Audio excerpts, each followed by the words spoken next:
คิดถึงคิดถึงน้องจึงฝากเพลงถามข่าวคิดถึงน้องไม้พี่บ่าวเมื่อคราวต้องห่างกันไกล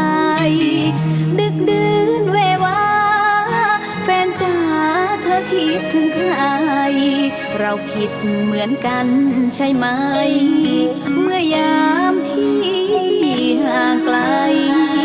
กันโรไม้โรไม้ลมหายใจน้องคือพี่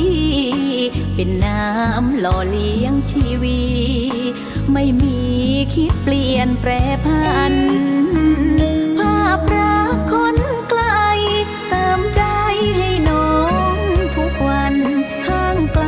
แต่กายเท่านั้นแต่ระยะสัมพันธ์